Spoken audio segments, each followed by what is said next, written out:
you know that there is an election going on between two ideologies. നിങ്ങൾക്കറിയാം ഈ രാജ്യത്ത് രണ്ട് പ്രത്യയശാസ്ത്രങ്ങൾ തമ്മിലുള്ള ഒരു തെരഞ്ഞെടുപ്പ് നടന്നുകൊണ്ടിരിക്കുകയാണ്. And if I want to simplify what is going on in Indian politics today, it is a fight between those who want to protect the constitution and those who want to destroy the constitution. ഞാൻ നിങ്ങളോട് ലളിതമായ ഭാഷയിൽ India രാജ്യത്ത് ഇന്ന് നടന്നുകൊണ്ടിരിക്കുന്ന പോരാട്ടം എന്താണെന്ന് പറഞ്ഞാൽ അത് ഈ രാജ്യത്തിന്റെ ഭരണഘടനയെ തകർക്കാൻ ആഗ്രഹിക്കുന്ന മനുഷ്യരും ഈ ഭരണഘടനയെ സംരക്ഷിക്കാൻ ആഗ്രഹിക്കുന്ന മനുഷ്യരും തമ്മിലുള്ള പോരാട്ടമാണ്.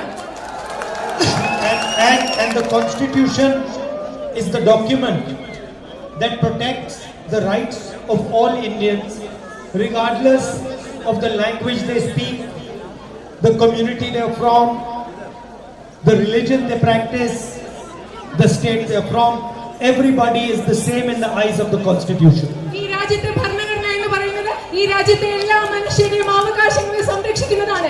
ഏത് മതത്തിൽപ്പെട്ട ആളായാലും, ഏത് ഭാഷ സംസാരിക്കുന്ന ആളായാലും, ഏത് സംസ്ഥാനത്തുള്ള ആളായാലും, ഏത് മതത്തിൽപ്പെട്ട ആളായാലും, സമുദായത്തിൽപ്പെട്ട ആളായാലും അവരുടെ എല്ലാവരുടെയും അവകാശങ്ങളെ സംരക്ഷിക്കുന്ന രേഖയാണ് ഇന്ത്യയുടെ ഭരണഘടന.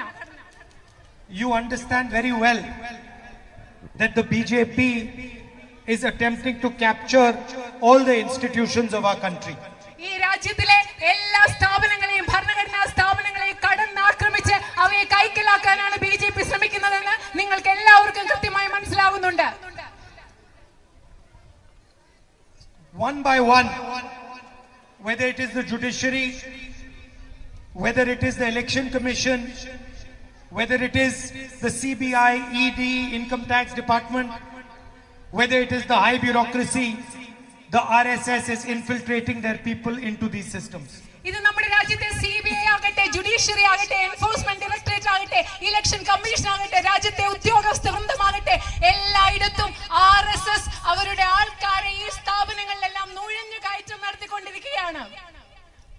And on the other side, there is the India Alliance that believes that the institutions belong to India and not to any one organization. മറുവശത്ത് നമുക്കുള്ളത് ഇന്ത്യ മുന്നണിയാണ്. രാജ്യത്തെ ഭരണഘടനാ സ്ഥാപനങ്ങൾ ഒരു സ്ഥാപനത്തിനല്ല, മറിച്ച് ഈ രാജ്യത്തിന് മുഴുവൻ അവകാശപ്പെട്ടതാണെന്ന് വിശ്വസിക്കുന്ന India മുന്നണിയാണ് മറുഭാഗത്തുള്ളത്. These institutions are not the personal property of the Prime Minister. ഈ രാജ്യത്തെ ഭരണഘടനാ സ്ഥാപനങ്ങൾ പ്രധാനമന്ത്രി നരേന്ദ്രമോദിയുടെ സ്വകാര്യ സ്വത്തല്ല എന്ന് പറയാൻ ഞാൻ ആഗ്രഹിക്കുന്നു. They are the property of every single Indian citizen. ഈ രാജ്യത്തെ ഭരണഘടനാ സ്ഥാപനങ്ങൾ ഈ രാജ്യത്തെ ഓരോ ഇന്ത്യക്കാരന്റെയും ഇന്ത്യക്കാരിയുടെയും സ്വത്താണെന്ന് ഞങ്ങൾ ഉറക്കെ പറയുന്നു. Every now and then you hear some BJP MP saying that they will change the constitution. നിങ്ങൾ ഓരോ സമയത്ത് കേൾക്കുന്നുണ്ട് ഏതെങ്കിലും BJP MP പറയും ഞങ്ങൾ ഈ ഭരണഘടനയെ മാറ്റിമറിക്കുമെന്നും അവർ പറയുന്നത് നിങ്ങൾ തുടരെ കേൾക്കുന്നുണ്ട്. Let me make it very clear. The Congress party will not let the RSS change the constitution of India. ഞാനിത് വളരെ വ്യക്തമായി നിങ്ങൾ ഓരോരുത്തരോടും പറയാൻ ആഗ്രഹിക്കുന്നു. ഇന്ത്യൻ നാഷണൽ കോൺഗ്രസ് എന്ന പാർട്ടി ഇന്ത്യയിലെ RSSനെ ഒരിക്കൽ പോലും ഇന്ത്യൻ ഭരണഘടനയെ മാറ്റാൻ അനുവദിക്കില്ല എന്ന് ഞാൻ ഉറക്കെ പറയാൻ ആഗ്രഹിക്കുന്നു. It is our duty as the Congress party to protect every single Indian regardless of which community he is from, which state he is from, which religion he practices, where he lives, how he lives. This is our sacred duty of the Congress party. Indian national കോൺഗ്രസിനെ സംബന്ധിച്ചിടത്തോളം ഈ രാജ്യത്തെ ഓരോ പൗരനെയും ഏത് മതത്തിൽ നിന്ന് വരുന്നു എന്ന് നോക്കാതെ, ഏത് ജാതിയിൽ വരുന്നു എന്ന് നോക്കാതെ, എവിടെ ജീവിക്കുന്നു എന്ന് നോക്കാതെ, എങ്ങനെ ജീവിക്കുന്നു എന്ന് നോക്കാതെ ഈ രാജ്യത്തെ ഓരോ പൗരനെയും സംരക്ഷിക്കേണ്ടത് ഇന്ത്യൻ നാഷണൽ കോൺഗ്രസിന്റെ പാവനമായ കടമയാണെന്ന് ഞാൻ ഉറക്കെ പറയാൻ ആഗ്രഹിക്കുന്നു. The Prime Minister does not understand our country. Indian പ്രധാനമന്ത്രി നരേന്ദ്രമോദിക്ക് ഒരിക്കലും ഇന്ത്യ എന്ന രാജ്യത്തെ മനസ്സിലാക്കാനാകുന്നില്ല. He says one nation, one leader, one language. അദ്ദേഹം പറയുന്നു ഒരു ദേശം, ഒരു നേതാവ്, ഒരു ഭാഷ. What does he mean one language? എന്തുകൊണ്ടാണ് ഒരു ഭാഷ എന്ന് പറയുമ്പോൾ അദ്ദേഹം എന്താണ് ഉദ്ദേശിക്കുന്നത്? There are many languages in our country. നമ്മുടെ രാജ്യത്ത് വളരെയധികം ഭാഷകളുണ്ട്. How can you tell the Tamil people that they cannot speak Tamil? എങ്ങനെയാണ് നിങ്ങൾക്ക് തമിഴ്നാട്ടിലെ മനുഷ്യരോട് അവർ തമിഴ് സംസാരിക്കരുതെന്ന് പറയാൻ സാധിക്കുക? How can you tell the people of Kerala that they cannot speak Malayalam? കേരളത്തിലെ ജനങ്ങളോട്, നമ്മൾ മലയാളികളോട് എങ്ങനെയാണ് അവർക്ക് പറയാൻ സാധിക്കുക നിങ്ങൾ മലയാളം പറയരുതെന്ന്? Malayalam is not a simple language. Malayalam എന്ന് പറയുന്നത് വെറും ഒരു ഭാഷ മാത്രമല്ല. It is not just a few words that the people of Kerala say to each other. Malayalam എന്ന് പറയുന്നത് കേരളത്തിലെ ജനങ്ങൾ പരസ്പരം അങ്ങോട്ടും ഇങ്ങോട്ടും പറയുന്ന ഏതാനും വാക്കുകൾ മാത്രമല്ല. It is the history, the tradition, the culture of the people of Kerala. Malayalam എന്ന് പറയുന്നത് കേരളത്തിന്റെ ചരിത്രമാണ്, കേരളത്തിന്റെ പാരമ്പര്യമാണ്, കേരളത്തിന്റെ സംസ്കാരമാണ് മലയാള ഭാഷ. And what does the Prime Minister mean? One leader. ഒരു നേതാവ് എന്ന് പറയുമ്പോൾ നമ്മുടെ പ്രധാനമന്ത്രി എന്താണ് ഉദ്ദേശിക്കുന്നത്? There are millions of leaders in India. India എന്ന് പറയുന്ന മഹാരാജ്യത്ത് ലക്ഷക്കണക്കിന് നേതാക്കളുണ്ട്. There are leaders in every single university of Kerala. കേരളത്തിലെ ഓരോ സർവകലാശാലയിലും നിരവധി നേതാക്കളുണ്ട്. There are leaders in every single SHG of Kerala. കേരളത്തിലെ ഓരോ SHGയിലും നിരവധി നേതാക്കളുണ്ട്. Kerala is full of leaders. What does he mean, one leader? Keralam മുഴുവൻ നേതാക്കളുള്ളപ്പോൾ പ്രധാനമന്ത്രി ഒറ്റ നേതാവെന്ന് പറയുന്നതിലൂടെ എന്താണ് അർത്ഥമാക്കുന്നത്? He does not understand the DNA of India.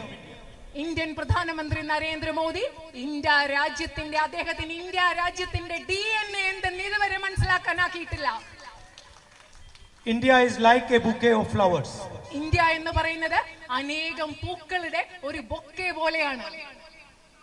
You cannot look at a bouquet and say there are only going to be white flowers.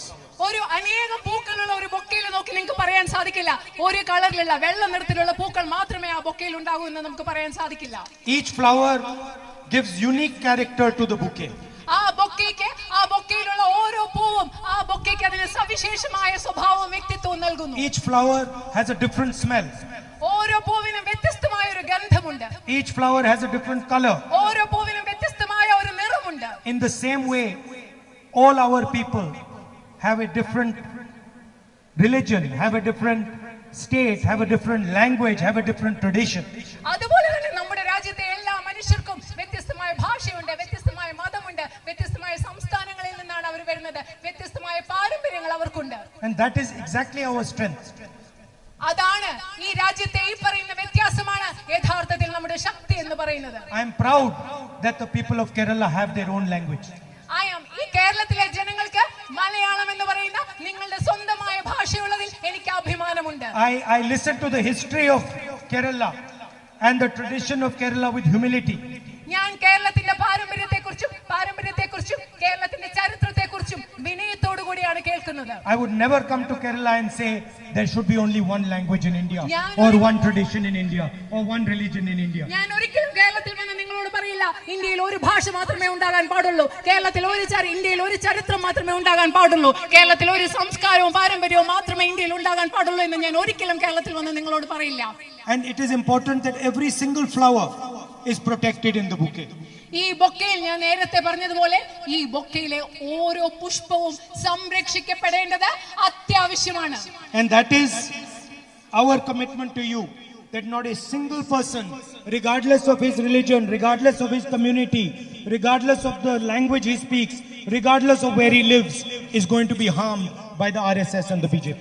ഇത് ഇന്ത്യയിലെ ജനങ്ങളോട് Indian national കോൺഗ്രസിന്റെ പ്രതിബദ്ധതയും വാഗ്ദാനവുമാണ്. ഈ രാജ്യത്തെ ഓരോ വ്യക്തിയെയും അവരുടെ മതത്തിന്റെ പേരിൽ, ജാതിയുടെ പേരിൽ, സംസാരിക്കുന്ന ഭാഷയുടെ പേരിൽ, എവിടെ ജീവിക്കുന്നു എന്നതിന്റെ പേരിൽ, എങ്ങനെ ജീവിക്കുന്നു എന്നതിന്റെ പേരിൽ ഇന്ത്യയിലെ ഓരോ വ്യക്തിയെയും ഉപദ്രവിക്കാൻ RSSനെ ഇന്ത്യൻ നാഷണൽ കോൺഗ്രസ് അനുവദിക്കില്ല എന്നത് ഞങ്ങളുടെ വാഗ്ദാനമാണ്.